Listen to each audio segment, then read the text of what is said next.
Hello, everyone. Wherever you are in the world, I hope you and your loved ones are healthy and safe. My name is Randy Bell, and I'm the director of the Global Energy Center at the Atlantic Council. Thank you for joining us today for EnergySource Innovation Stream, where we highlight new energy technologies with the potential to reshape the global energy system. Today, we're really lucky to be hearing from Caroline Cochran, co-founder and chief operating officer of Oklo, who's going to discuss Oklo's community-scale micronuclear reactor and the commercialization of advanced nuclear technologies.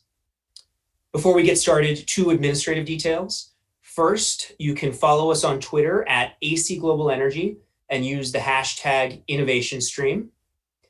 Second, after Caroline's presentation, you can submit questions through the Q&A function on Zoom, and we'll try to get to as many of these as we can. If you're watching us on another platform like YouTube or Twitter, unfortunately, we cannot take your questions.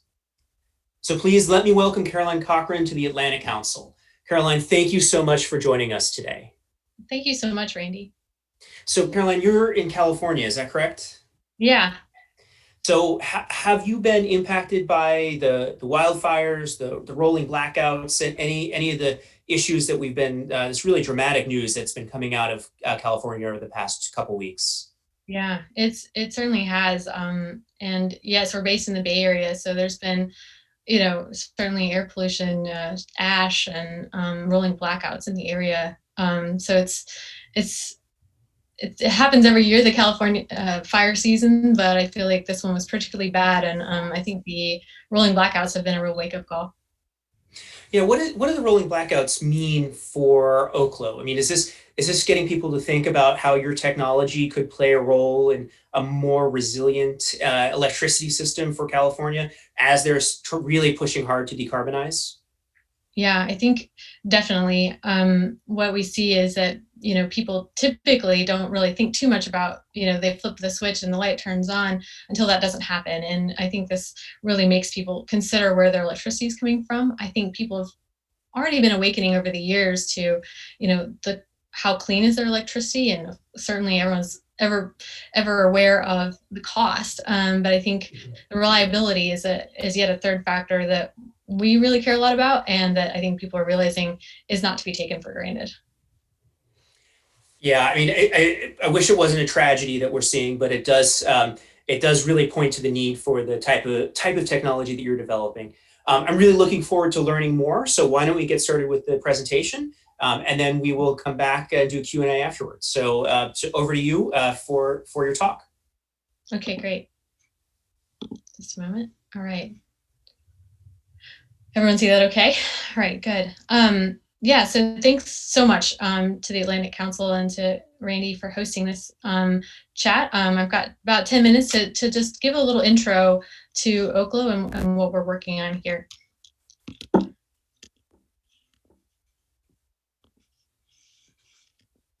There we go. So a little bit about Oklo, just fast, really quick.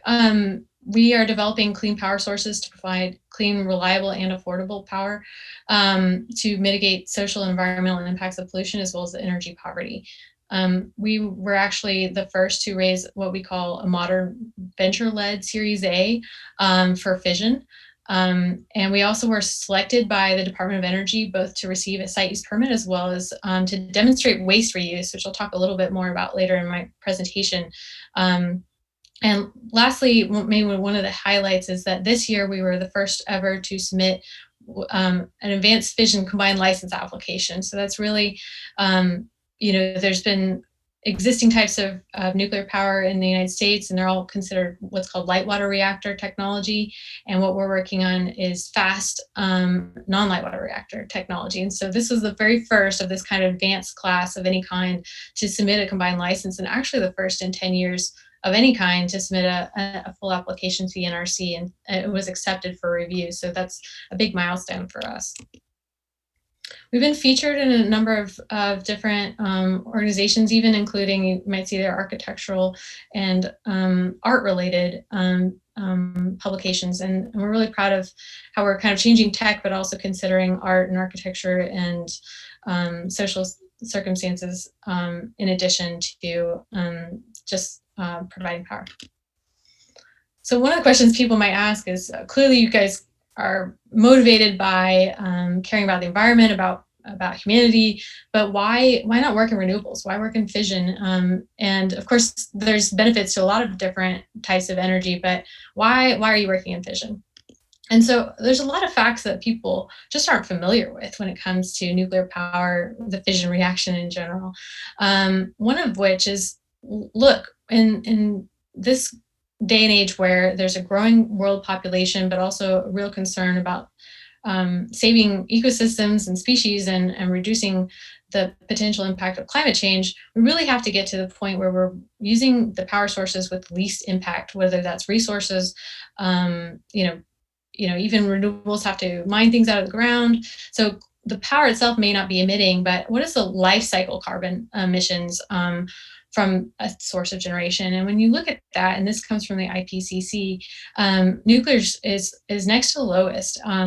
And that doesn't even take into account the fact that some, certain types of intermittent sources that can't produce 24/7 will also need different types of backup. So I think, if batteries and so forth are included, and that's kind of the note on the side of this slide here, um, basically you'll have even higher impacts. So we're just really focused on getting to the thing that has the lowest impact and the most energy density. And I'll illustrate that also in a couple of the following slides. So the energy density can really be illustrated by how much land does it take to produce a set of power.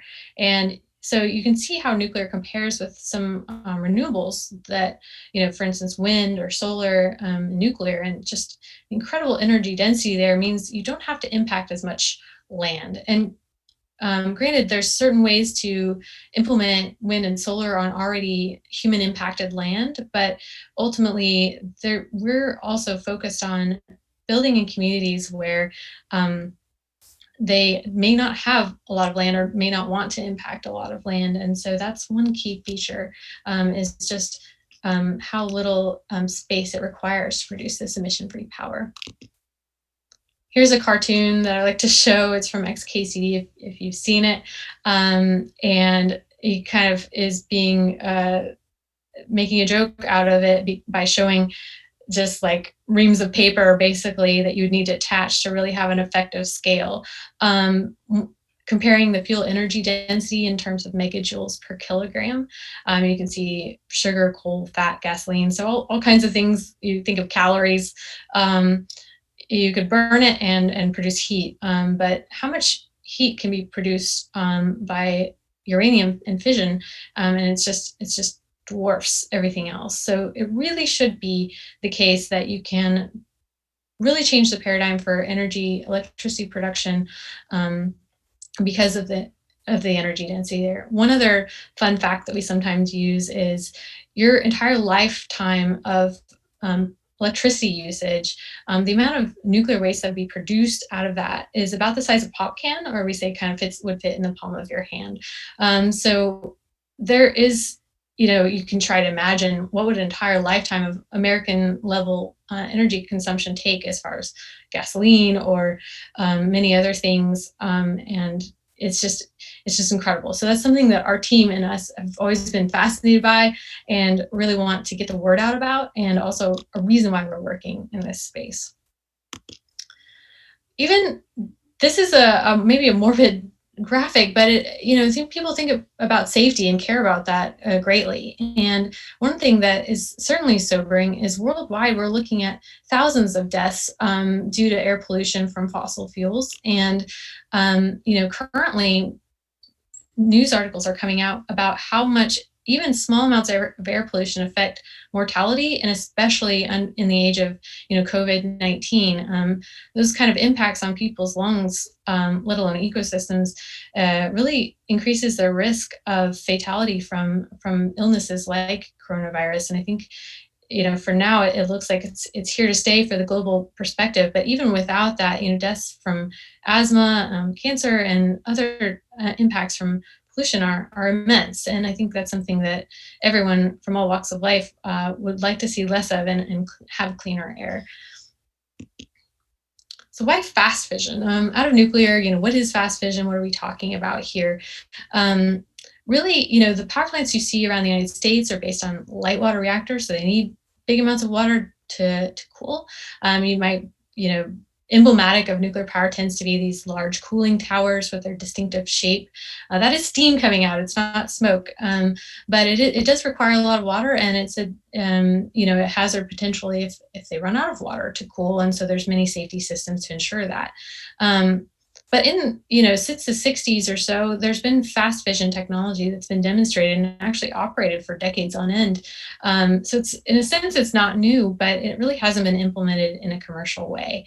Um, so in addition to the inherent safety, it can also consume waste, and we're really excited about what it looks like to consume nuclear waste and really be able to recycle that and essentially turn nuclear into what we feel like is like a renewable, because there's just immense amount of energy to begin with. And then if you think about light water reactor technologies typically use about a few percent of the energy that's in uranium, and with fast fission you can utilize a majority of the remainder, and also reduce the lifetime of the waste. And I think that's a key consideration for people who are concerned about nuclear, is thinking about waste. Even though it's safely stored now, I think there's yet more utility to be gained out of it, and we can reduce the lifetime and reduce some of those concerns while producing clean electricity. So waste to energy is certainly a big factor of what got us interested in this technology and why we're pursuing what we're pursuing.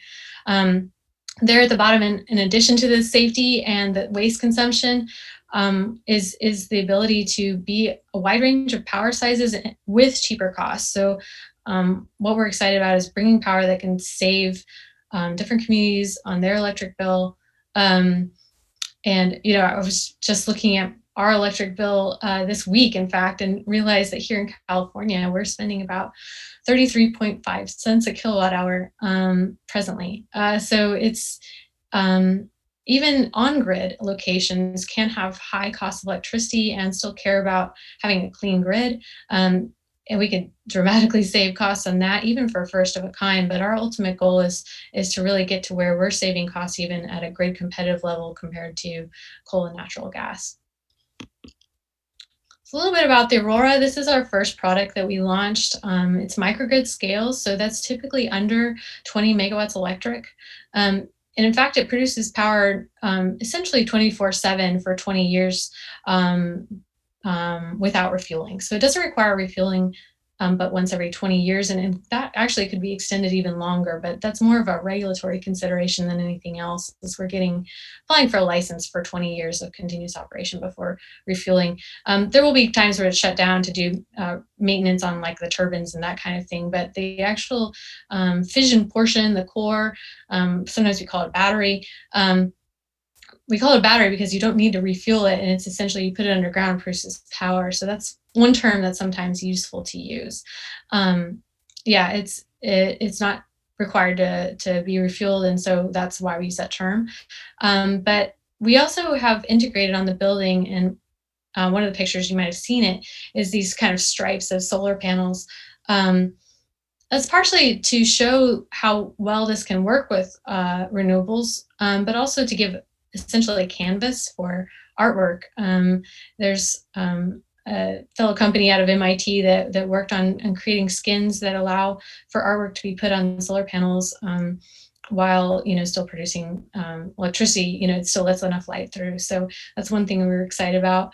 Our goal is to save costs, because ultimately, when it comes down to it, most areas and most communities will agree with the idea that we should reduce pollution, but when it comes to doing it at a high cost, there's a breaking point. And so if you can do that, provide clean electricity at a competitive rate, then that's a no-brainer for many areas. I think when you think of the developing world, the United States and much of the Western world has already essentially burned up our carbon, if you think about it like that. And for us to say, oh, well, you should develop trying to use kind of intermittent renewables, or kind of have less power, use less power than we ever used when we kind of wantonly burn fossil fuels. It's very hypocritical, and it's something we care about, is helping them basically leapfrog from the fossils to a reliable energy source that's also cost efficient but also clean. And lastly, we can use waste. I mentioned that a little bit before, but both reducing the lifetime, but also getting much more of the energy out of it. And that's actually central to the way we believe we can reduce costs. One fun fact is that each unit over the kind of diesel alternative, so at this microgrid scale between 1 and 20 megawatts, or under 20 megawatts electric, really your only reliable generation, even that has relatively poor electricity reliability, as diesel generators. So 1 million tons of CO2 over its lifetime compared with the alternative. It's something we're very proud of. So that's the conclusion of my talk, and thank you so much for giving me the chance to give a little intro to who we are and what we're doing here. Caroline, thank you so much. That's really, really fantastic, really fascinating, and hugely ambitious.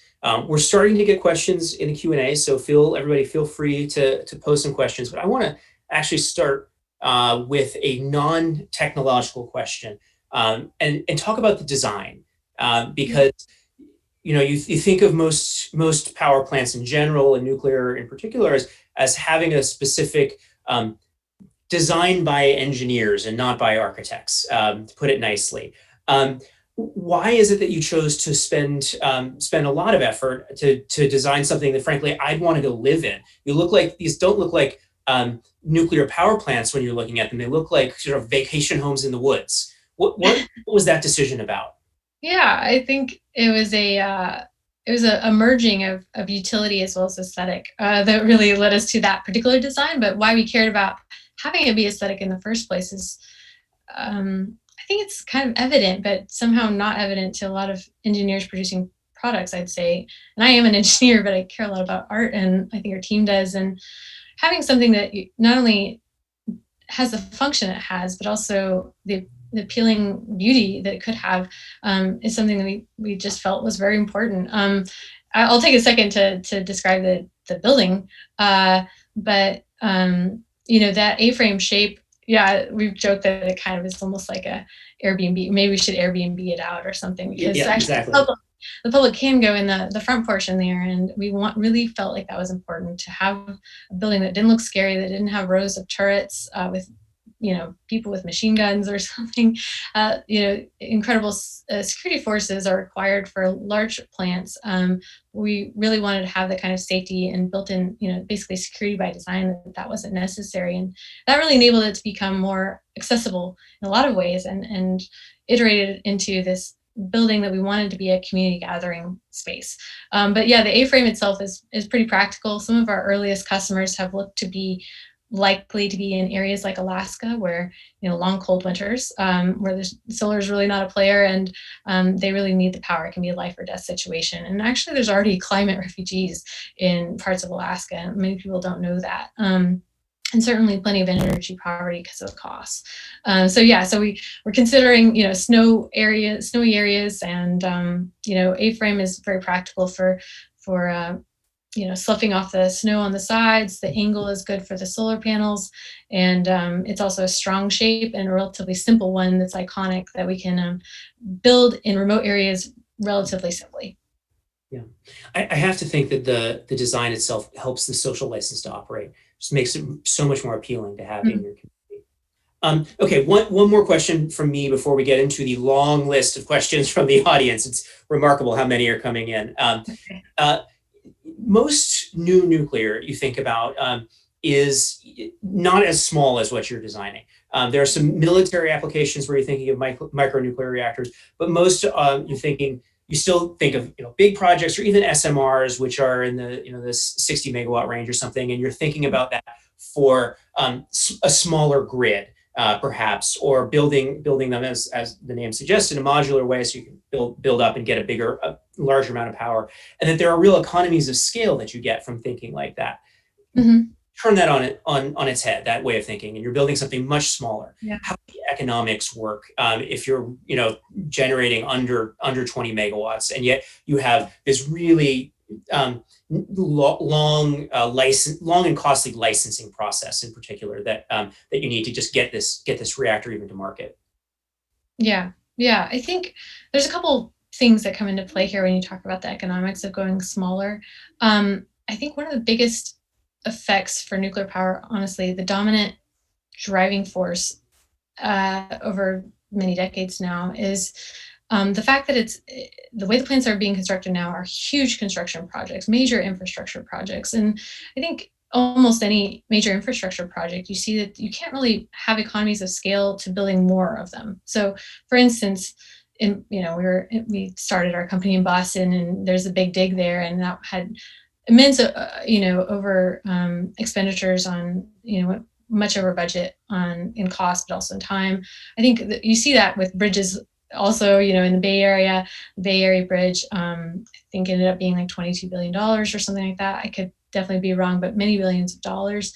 And so you see that with large infrastructure projects where things are much easier to get in the way there. It's just a much more difficult logistical problem.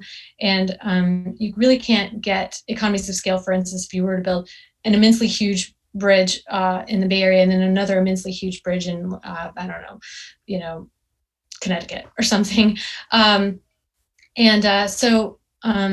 You really can't see that. You can't gain that effect. And I think that's one thing that people have been thinking about when they talk about SMRs, or small modular reactors, and micro nuclear reactors, is, we can turn these out like in a factory. And I think there is something to that. You can really build out the supply chain. One thing that we really focused on too is our design simplification. So ensuring that we had a limited number of parts, they were relatively off the shelf, they didn't use exotic materials, and from top to bottom. So even, diameters of pipes that we're using. We're not using some random size that has to be specially manufactured. We're trying to really utilize what is existing in the market today. And I think that's a consideration that many developers just haven't had to cross their minds. They're just like, let's just use this size. And it isn't until later down the road where it's really thought about that that's not commercially available, and then they have to build up a supply chain for this particular size of this particular part, or they all have to be custom manufactured. And I think part of the reason why that's been top of mind for us from the get-go is because we're looking to both build and operate these plants. So our idea is not to design, build, and operate. So our idea is not to just design it and then sell it off to some utility who then has to figure out the problem of building it and operating it. We're designing it with the building and operating in mind. And so I think that's a big part of it. Lastly, I think, financing costs and risks to a project of any kind, if it's a long-lived project, and this kind of gets back to the infrastructure issue, but if you have delays, especially, for instance, regulatory delays, those add up quickly when you're talking about a large project. When you're talking about something that's on the order of $10 million, it's something that even small communities can bite off. I think maybe the last point I'd make is that what we see in power generation is utilities are moving further and further away from the generation and more towards kind of distribution. And I think what that's leading to is the flexibility of standing up natural gas plants and renewable plants far outweighs the idea of building another large plant of any kind. Hydro, coal, nuclear, it's complex. And so I think we see that trend line and think that really distributed grids is where the trend is going, but there's also other benefits as well. So, all those things come together. Specific to us, why are we going small first? I think we've used this analogy where this first product that we're issuing, and kind of we're already, on our second one, is that the idea of kind of like a Tesla Roadster. So you kind of build this early product as a niche product. We're able to really serve a customer in need that really wants power now, and very quickly scale down to prices that can compete with the grid. And in both cases, whether remote and expensive power markets or on the grid and lower cost power markets, we're hoping to save significant amounts of money over the alternatives. So the economics kind of work out both in the project design, construction, and as well as operation in each market. That's fantastic. A good follow-up question from the audience, from Roman Estrada, is what's the expected footprint for the Aurora? Yeah, that building that you saw a couple of pictures of during my presentation is the full footprint, essentially, short of like a parking spot or two or driveway and maybe like a little shed or something like that. And that's 4,500 square feet. So if you think about kind of a large home. Yeah, Wow. So really, really modest amount of land use. That's remarkable. Hmm. Yeah. So this is something that that I know the answer to, and I don't think you touched on your in your presentation. So, but forgive me if you did. But Steve Green asks how the aurora interacts with solar. I think it's fascinating that you have solar panels on the building. But how did you think through that, and why did you put the solar panels on the building? Yeah, in this case, it's really intended to be symbolic, and provide auxiliary power because of the function of the power plant itself. But broadly, how we see fission, especially fast fission, interacting with renewables is it is able to ramp up and down in power very quickly. It doesn't have that large thermal mass, essentially, of water that has to heat up and cool down. There's other kind of more technical reasons why fast fission can ramp up and down quickly. I don't know how much to get into it, but basically with these what's called not fast fission, the light water reactors, they actually build up these different types of what's called poisons that kind of preclude it from being able to ramp up and down too fast. Mhm. Now, in certain countries, like I think France successfully ramps up and down by large percentages over a day, which is wonderful. We have the ability to do that over very short periods of time, on the order of minutes and so forth. So there's kind of this flexibility to work with renewables in a way that previously I think only natural gas could just fire up like that or shut off. And so that's one thing that I think is very interesting about using fast fission. Yeah, that's fascinating that you're able to follow load and follow the ability of variable renewables. That makes it that's adds so much benefit for the grid. Um, Hmm. a lot of questions that have come in about cost, and they're Yeah. come different. What is the levelized cost of electricity that you're projecting? What is the fee structure for your for the NRC? Maybe you could just talk a Yeah. little bit about what sort of costs of the plant are and what that means for the consumer. Yeah. I think one thing, yeah, it's great that people are bringing up costs of the regulatory process. Certainly, I think there's a value to having a regulatory process in a lot of fields, but we're kind of hamstrung at the gate compared to a lot of technologies or new products of many kinds by the way that the Nuclear Regulatory Commission in the United States, particularly, is set up. So we have friends working in biotech, and also, and there's plenty to be said about how the FDA could approve. I think the whole country's seen that as well. And similarly with aviation, the FAA, and how they regulate planes. And I think there's ways that they can improve. But if you look at how much it costs for them to introduce new products, even supersonic planes that have live humans on board, cost far less than we've already spent, and we've been able to keep our costs pretty far down. Our total cost to getting to actually submitting and having a license accepted is less than $1 million. And so I think we've been able to look at regulatory fees in a very different way. That being said, a lot of it was a hindrance, I think, for investment at first, because here we are saying we think we can do this differently, and yet the those that have gone before have shown, I think the AP 1000 cost something like $70 million in fees to the NRC, just fees, not including their own development costs. And I think NuScale is on a similar track, although they haven't gotten to the license application portion. Just the design certification portion, I think, has been around that value. I don't know the exact one at this moment.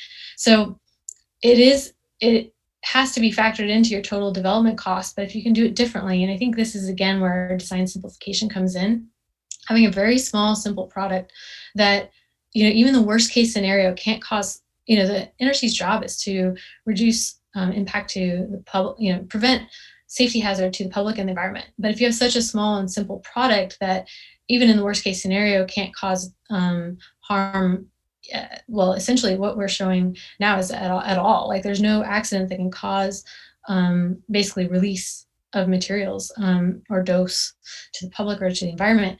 That really should simplify the regulatory process, right? You're showing that inherently, and so when you're talking about 1 megawatt versus 1,000 megawatts, there is a difference, right? Like this is not a massive plant.